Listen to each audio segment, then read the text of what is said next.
Bismillahirrahmanirrahim. Assalamualaikum warahmatullahi wabarakatuh. Salam sehat dan hebat untuk kita semua. Perkenalkan, nama saya Dr. Riza Rahman Hatiapon, SMSI, NIP 1985 11 11 2015 041002, NUPTK 644 37 63 66 413 0303. Saya adalah dosen tetap pada program studi Ekonomi Pembangunan Fakultas Ekonomi dan Bisnis Universitas Hairun.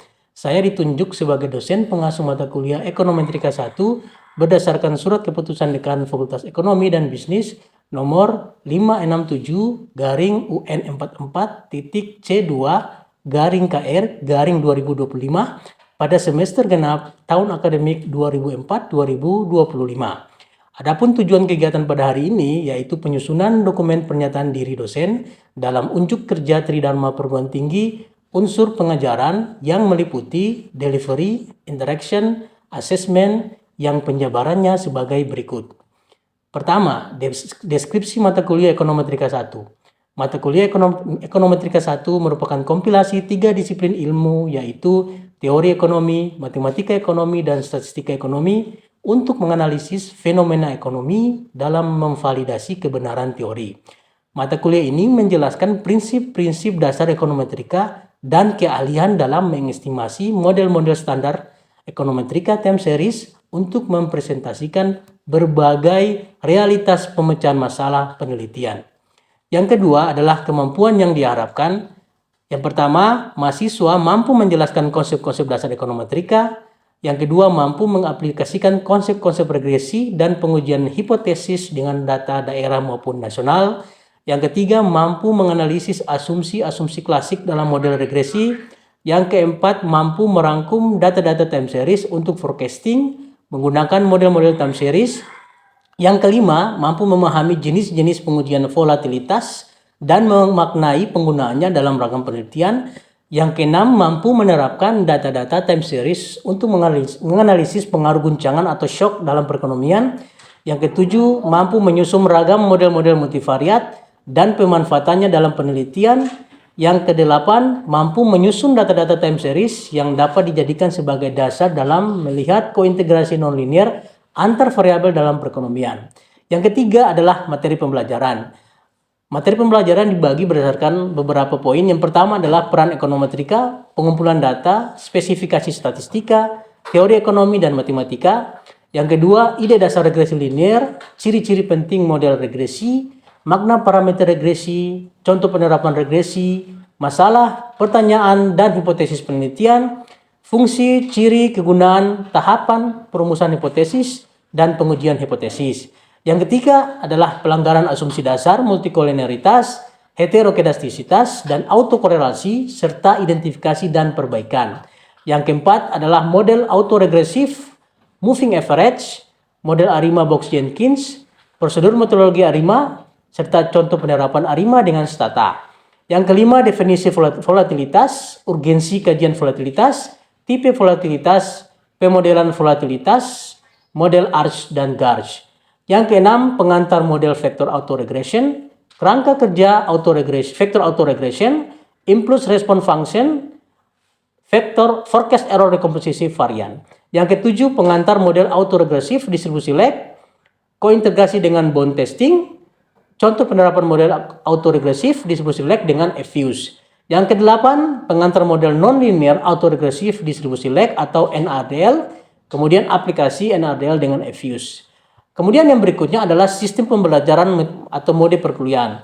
Ini dilakukan dengan 3 cara. Yang pertama adalah tatap muka, face to face. Kemudian yang kedua, student centered learning atau SCL.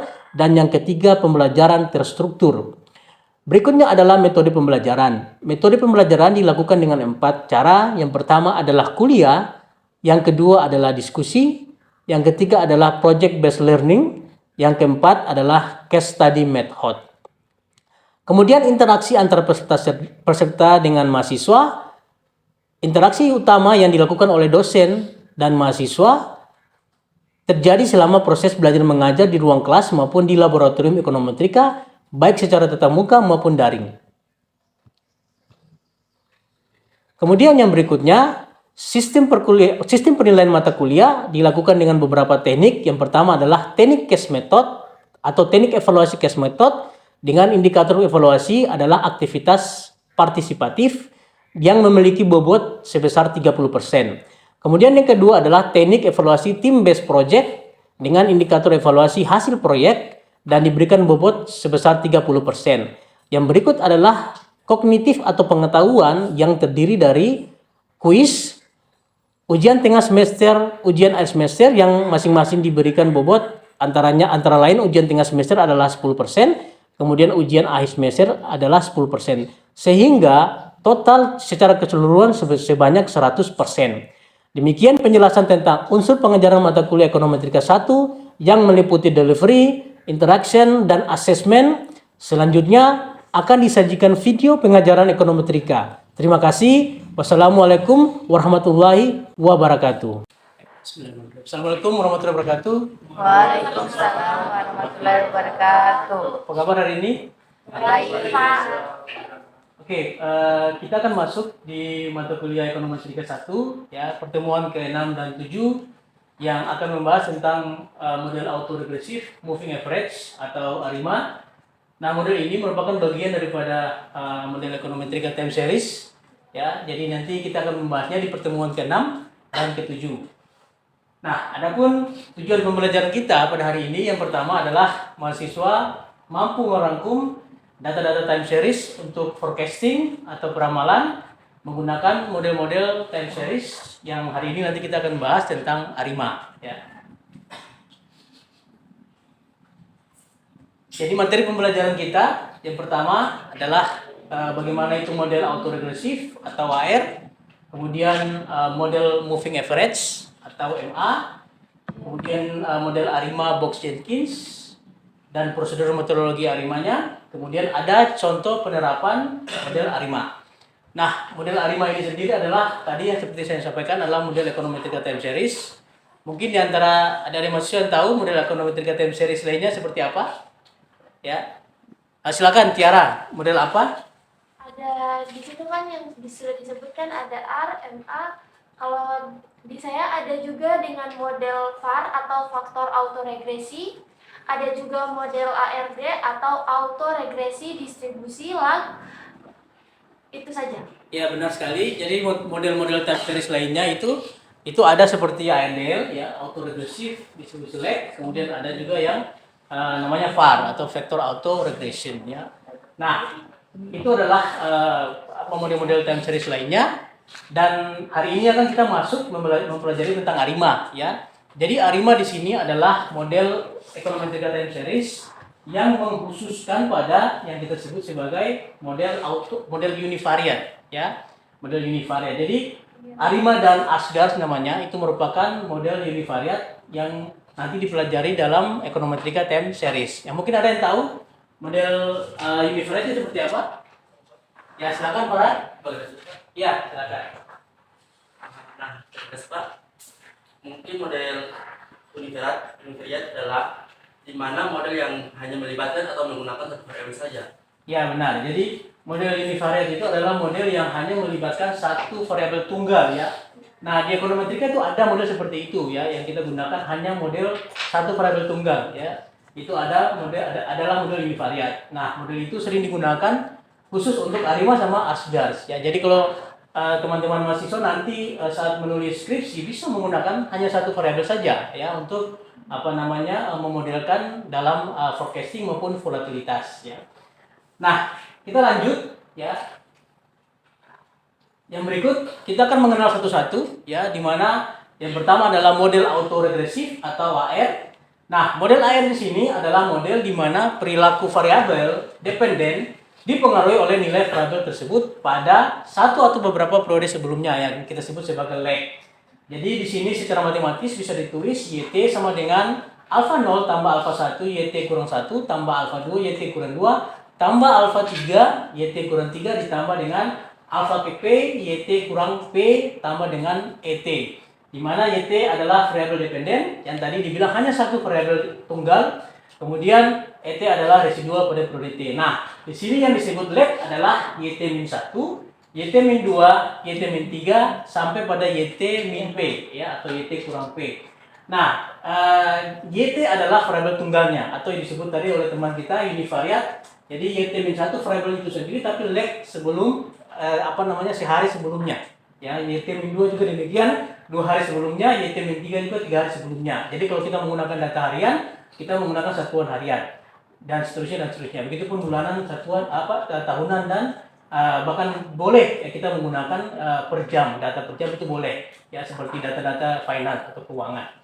Nah, kemudian yang berikut adalah model moving average ya. Model moving average itu sendiri adalah model di mana perilaku variabel dependen itu dipengaruhi oleh nilai residual pada satu atau beberapa periode sebelumnya. Jadi yang membedakan di sini adalah kalau MA itu menggunakan nilai residualnya ya, atau nilai galatnya.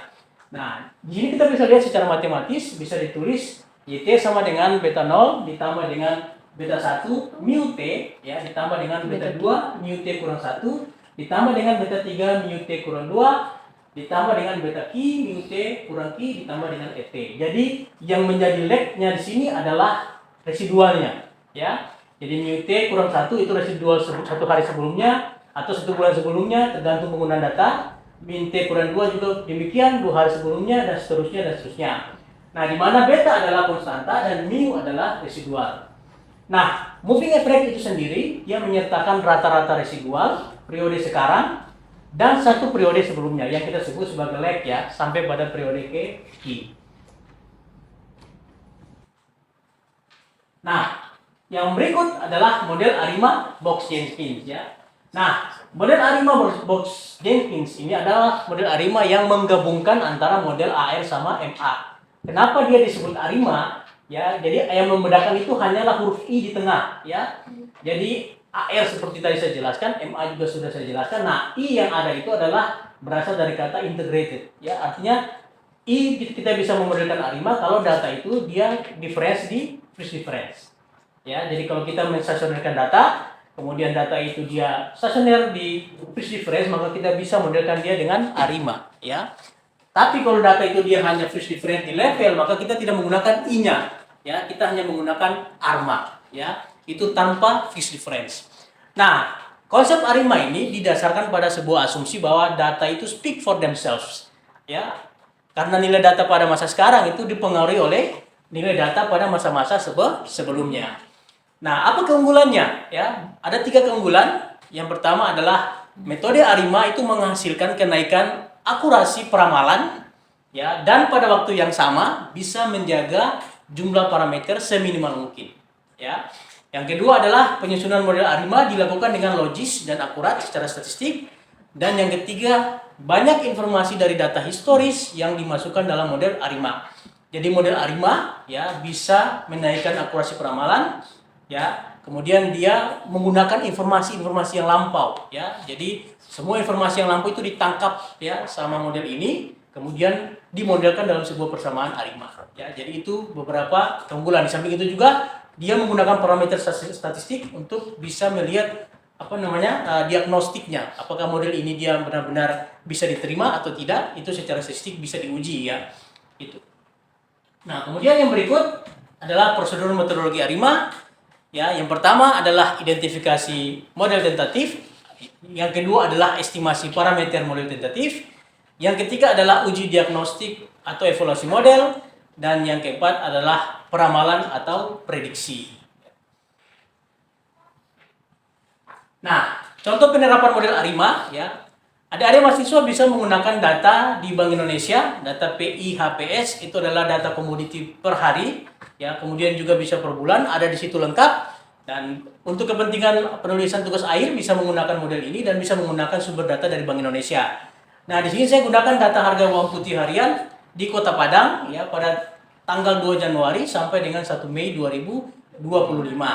Nah, setelah kita membuat scatter plotnya atau membuat diagramnya, maka bisa dilihat bahwa diagram di depan ini itu mengandung tren yang cukup tinggi ya, di mana data itu mengalami kenaikan, kemudian ada periode-periode tertentu itu mengalami penurunan. Nah, sehingga kita harus membuat dia menjadi stasioner ya, yaitu dengan pengujian stasioneritas data.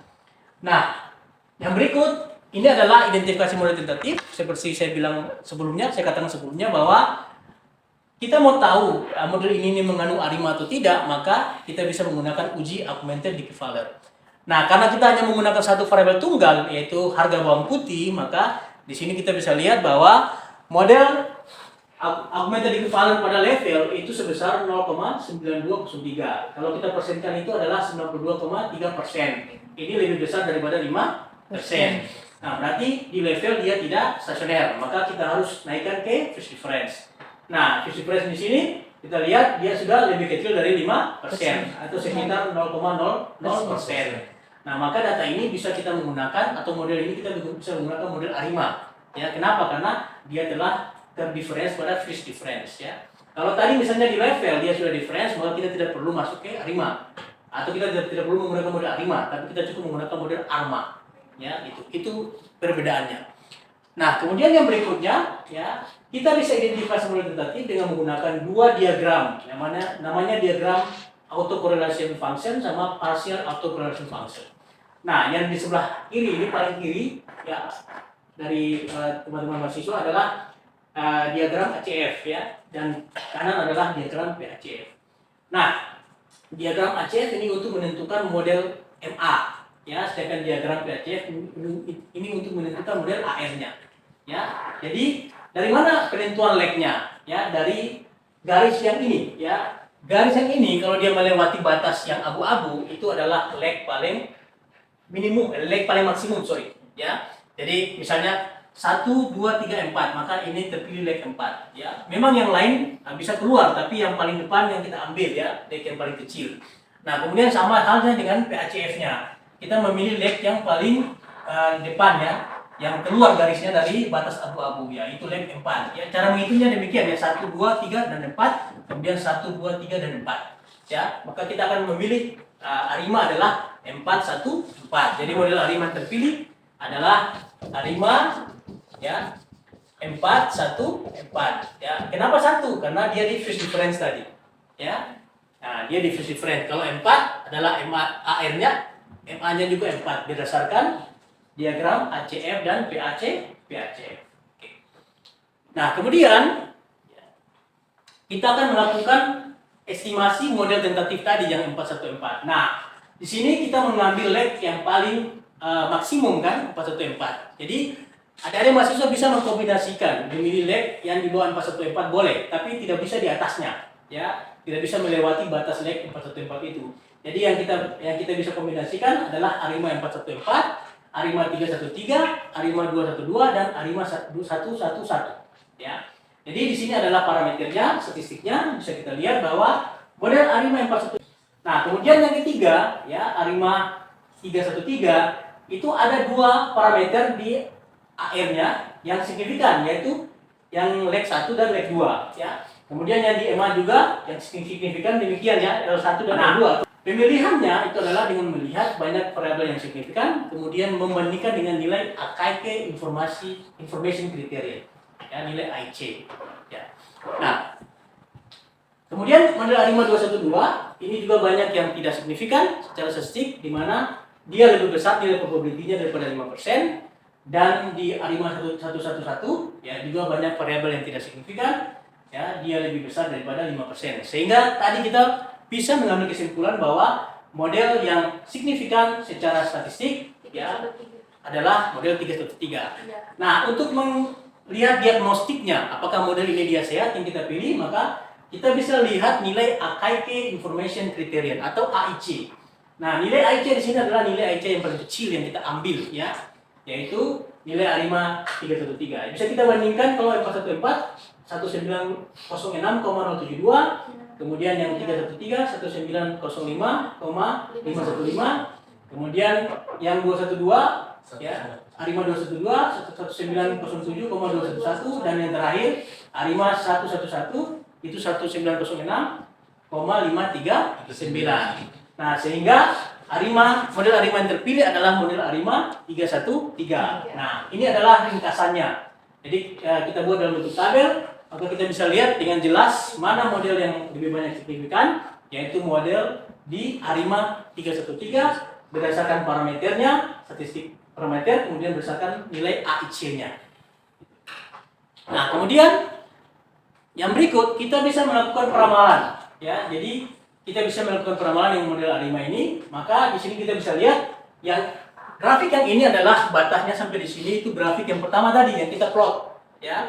Nah, setelah ini adalah nilai peramalan yang kita buat, ya. Nah, kita bisa meramalkan dari tanggal 11 Juli, ya, sampai dengan tanggal 19 Juli, ya. Ini harga bawang putih, ya, yang di Kota Padang. Adik-adik mahasiswa bisa mencari contoh, ya, mengaplikasikan model ini di dalam contoh-contoh keseharian, ya. Banyak sekali harga-harga komoditi yang bisa diambil, ya, kemudian bisa diolah menjadi sebuah model ARIMA yang bagus, ya, yang baik. Nah, ini menggunakan program SATA, ya. Untuk mengolahnya menggunakan program SATA. Jadi nanti ada praktikumnya di laboratorium, ya, menggunakan SATA dan nanti bisa diaplikasikan di situ, ya. Nah, kemudian yang berikutnya ada tugas project based learning, ya, yang nanti saya kasih, ya, saya berikan, yaitu bagaimana penerapan model ARIMA dengan data ekonomi menggunakan SATA. Nah, dimensi penilaiannya itu adalah bagaimana adik-adik mahasiswa bisa atau mampu mengolah data, kemudian melaporkan hasilnya, kemudian bisa menjelaskan pemahaman dasar tentang kesalahan-kesalahan pengambilan data, ya. Kalau kita menggunakan data sekunder berarti kesalahan pengambilan data sekunder, kemudian bagaimana cara menganalisis kesalahan data tersebut. Nah, ini bisa menggunakan model asumsi klasik, ya, untuk melihat apakah data itu mengalami kesalahan atau tidak. Kemudian bisa menyimpulkan hasil. Nah, ini ada skor, ya, yang nanti digunakan sebagai penilaian. Ada skor sangat baik, ya, kemudian baik, kemudian cukup, kemudian kurang dan sangat kurang, ya. Jadi kalau skor lebih besar atau sama dengan 81 maka dia sangat baik. Kemudian kalau dia berkisar antara 61 sampai 80 dia baik. Kemudian kalau cukup itu 41 sampai 60, kemudian dia kurang 21 sampai 40, kemudian sangat kurang itu di bawah atau sama dengan 20. Jadi di sini sudah digambarkan penilaiannya atau indikator penilaiannya, sehingga nanti bisa ditentukan proses nilai daripada project based learning-nya. Oke. Nah, yang berikut, ya, kita akan masuk di pertemuan minggu depan itu tentang model ARSGAS. Model ARSGAS ini adalah pengembangan daripada model ARIMA.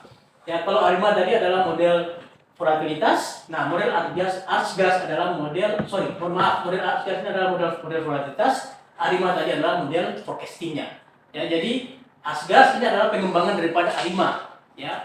Jadi model ARIMA, model ARSGAS bisa kita lakukan kalau kita identifikasi di ARIMA-nya itu mengandung heterokedastisitas. Kalau di model ARIMA-nya mengandung heterokedastisitas, maka kita bisa memodelkan dia menggunakan model ARSGAS. Tapi kalau tidak mengandung heterokedastisitas, maka kita cukup dengan model ARIMA saja, tidak perlu kita lanjut. Oke, demikian. Ada pertanyaan? Oke, tidak ada, maka saya tutup kelas ini, ya, dengan mengucapkan alhamdulillahirabbil alamin. Selamat siang. Assalamualaikum warahmatullahi wabarakatuh. Waalaikumsalam.